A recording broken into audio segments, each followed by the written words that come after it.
Pasalamat gid sa Ginoo na contain gid siya. That's why nagkuan gid mi nga mao siguro to ang cause, no? It's a water.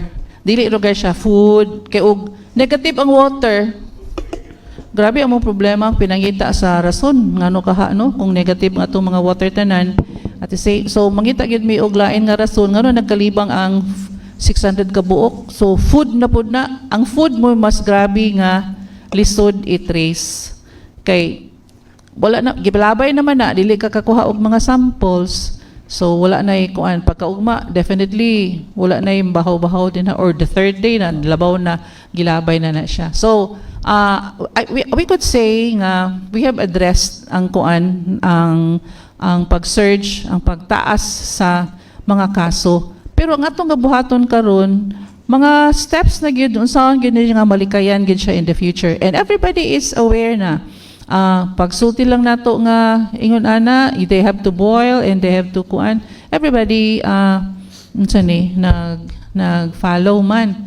And then burag lesson ginato ni from kuano from COVID nga ang kanang hand washing. No, daghan kay mga sakit ang makuha just for the hand washing nga kuano. Atong salamat ta wala gyabot sa to si monkeypox. And then salamat ta nga medyo na gamay-gamay na atong hand foot mouth disease, still a viral, pero kusog kaayo ang impact ng tanan magbantay sa kamot. Kung di siya kapanghugas, alcohol, kay anything imong makaptan, dili na nimo ma-transfer sa imong kaugalingon by touching your face. So proximate na kay sa imong baba ug ilong, no, so diretso makasulod na dayon ang virus, especially if it's a virus, paspas man siya. Kung bacterial, well, the same naman gyapon, and the same nga mga kadaot nga iyang mahimo. So ang atong kuan karon, ang unsay buhaton nga dili gyud siya mahitabo na sa sunod nga mangkuan. And even for our collaboration sa atong CAUDI and sa barangay, labi na ang basura, no? It's everybody's problem. It's not really the problem of one person or the barangay captain or the mayor, but katuntag iya sa basura ay ang kuan unta nato sang balaod magid sa management bitaw sa basura. Ang magawas ra gyud is katong mga refuse, katong nagyong dili mapuslan, pero katong ma-recycle, magamit, dili ba na siya isagol sa imong garbage. Otherwise, dali na kay mapuno atong kuan landfill. Pero ang kaibutang sa landfill kato nagyong dili mapuslan, no? For example, kanang diaper nga na ay hugaw, di naman ani mo ma-recycle, lang recycle po pa na. Pero kanang mga botelya sa kuan, dili ay nag-i-appeal dito. Kaya ron nga mas magamay ang kuan. Imo na nang pagitaag pamaagi, and we are kuan for the barangay to really make sure they have also a MRF, no? Wherein makabutang na dito ang mga basura. May pera sa basura baya. It's just that nga initiative lang na siya nga pangitaan nato na siya mabaligya.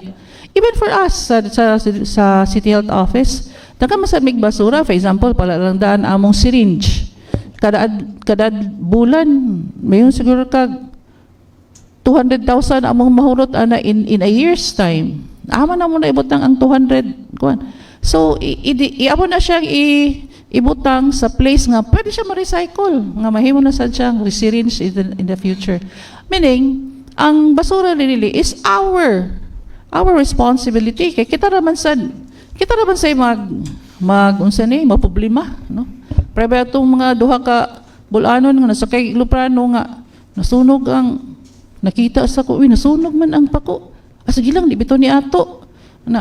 Para ana ba nga kanang nanglabay ka sa imong, ako gini experience ha, kaya nga amoy bitang kural.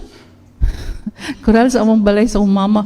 Dinagid ni panglabay ang mga basura sa mga taga-atbang, taga-layo. Ako before ko gasunod na ko sa gate, pinanabok yun ang mga taga-atbang dito, yun ibutang sa among. Nga naman nga dili, keep your basura, and then by that time nga mong labay na ang basura truck, ay pa kanimo na ipagawas aron nga walay langawon, walay unsa ni nga nakakagon sa iro. Napagyud lain nga kanang tsada na kay pagka-plaster sa mga basura, gamotor na ba na siya? Ako gina siyang nasunod. Ako giblow akong horn ba? Gipagyag niya ang mga basura kay kuha lang niya ang sako. Bragin ana ba tinabaga na gyud ta kay dili man lagi pinang adili bitaw ni akong earth. Nadabi dili man kagapuyo unless taga Pluto ka. Pero we should love our environment. Nobody can love this as much as we do kay we are from here.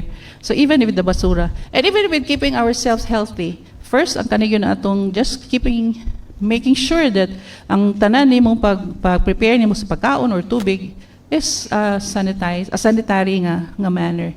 Okay, kasi makaginan siya, ikaw kang imong pamilya.